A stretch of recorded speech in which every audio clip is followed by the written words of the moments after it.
Hi everyone, it's Margaret Manning here with 60andMe. Thank you for being here today. Hope that you're doing well. I just wanted to thank you all for coming on this journey with us. We are talking a lot at 60andMe about aging well. And what that means is different to different people, but aging in good health, with a personal sense of style, aging in a positive way that you're making a contribution to your community. Maybe it just means coming to grips with all the things that have happened in your life and looking back at your legacy and thinking, what have I done to make a difference, or, be the person that I've turned out to be today. How do you age well into the future? And a lot of us do spend a lot of time thinking about the past or planning for the future, but maybe it's time to just be right now in the present moment and age well, and that's in that moment. And Marcia Smalley actually is one of our bloggers, and she wrote an article on 13 different ways, powerful lessons for aging well, inside and out.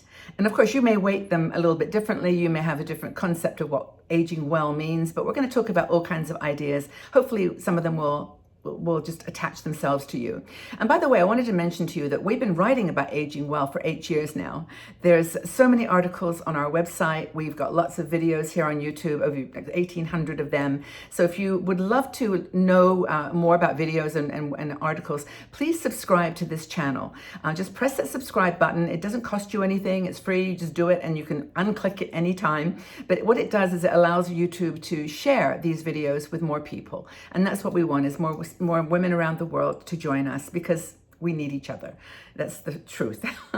So let's talk about 13 different ways that we can do this sort of aging well process. Marcia starts off with a quote, which is, "Life is short. Take the trip, buy the shoes, eat the cake." I don't think there's a person assigned to that quote, but it's true. I mean, it's just like, just do these things. I mean, I'm not saying buy frivolously or just go crazy, but it's just like, take advantage of the moment, like what you are experiencing right now. Establish a few guidelines and rules, maybe for yourself, boundaries, but then just do what's possible and what's joyful in the present.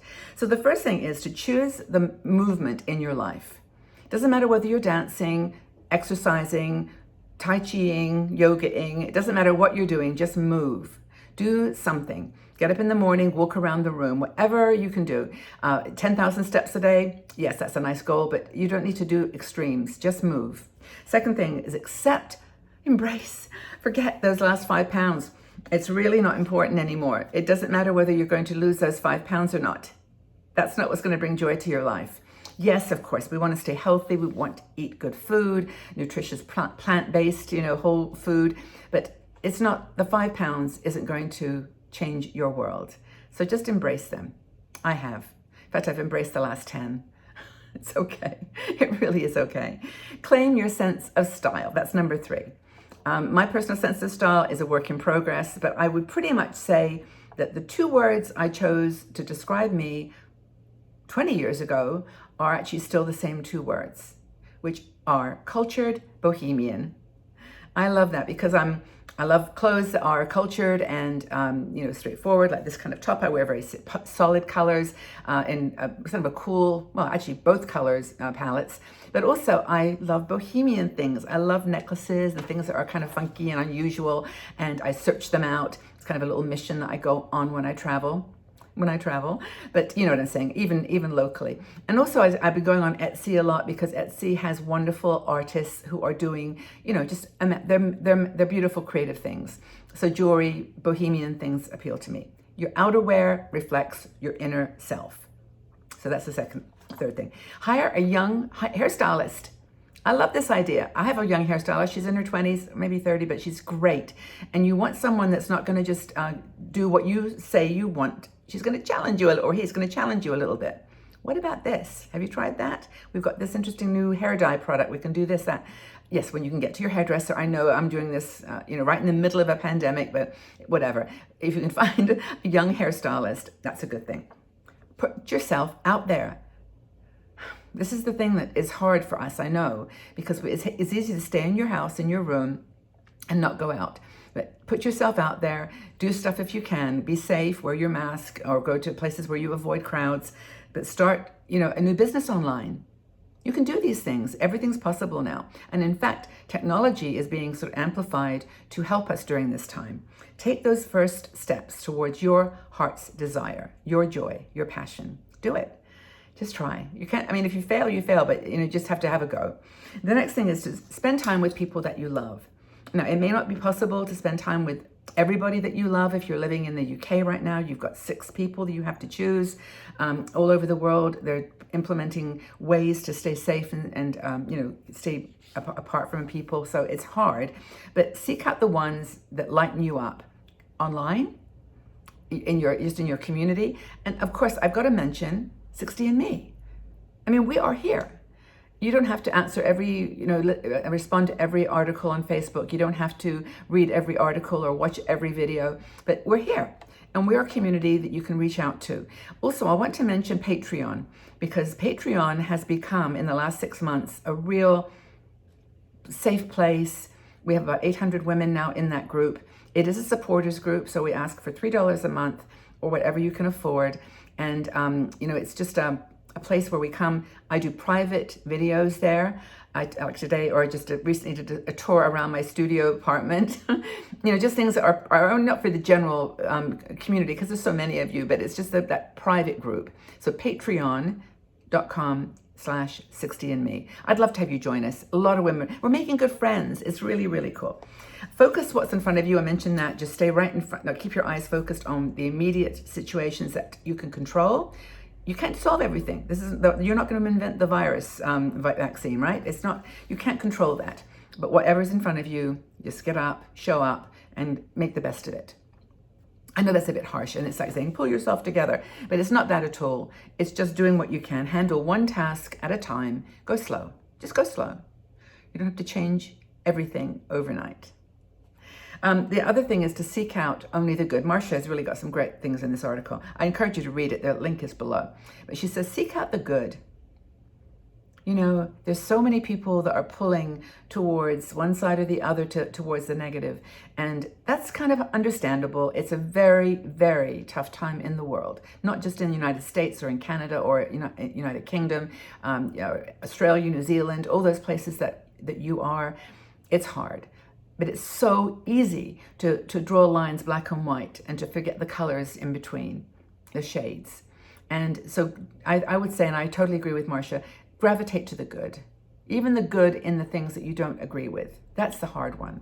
If you can look at someone's opposing view and say, you've got a different way of getting to the end place, so I respect your journey. You're doing it differently than me, but we both have the same end goal. Education. You may have one view, I may have another view, but our goal is that we want our kids to get the best education for a new world. I mean, that's just one example, but there's so many. You list them off, all the things that someone might have a different point of view with you. See the good in it.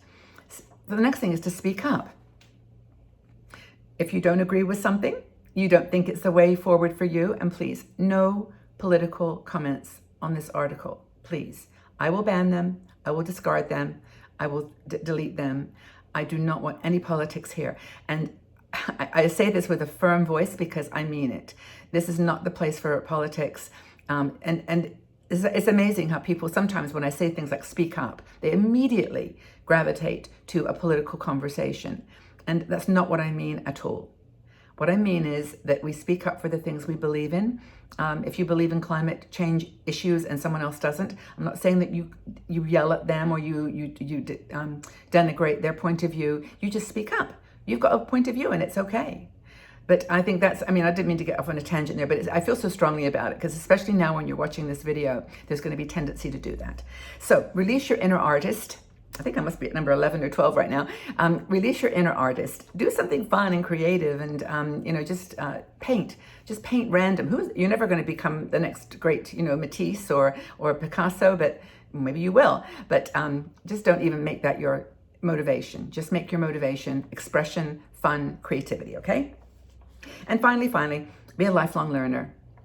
This is the perfect time to learn, to be tuned in to a new world, a new way of looking at things, and just learn. I'm picking up things now that I'm not even even been interested in the past. Like I just find like the world so interesting. I just follow little rabbit holes. There's a thing called Brain Pickings, which is by someone called Maria Popova. She's a journalist, a writer, and for years and years she's been putting out these newsletters on just thoughts on random things, philosophy, spirituality, lifestyle. And there's so many good writers like that. So that's just one example. But just be a lifelong learner. Udemy, Coursera, Open University in the UK. There's so many places that you can take courses, learn more about your beautiful world. We have a limited time here, guys, and we know this, right? What a waste if we didn't dig deep, stretch our arms wide, and look at the world in its huge and beautiful complexity. So, what does aging well mean to you? Put it in the comment section below. Let's have a chat. What does aging well mean to you? What are these 13 things are you doing, or do you wish that you were doing more of, or plan to do now that we've talked about it? Let's talk about it. Leave your comments below. Thanks again for being here, everybody. Have a really wonderful day wherever you are. Know that you're respected and loved, and just stay strong, stay safe, and we'll talk again soon. Bye-bye for now.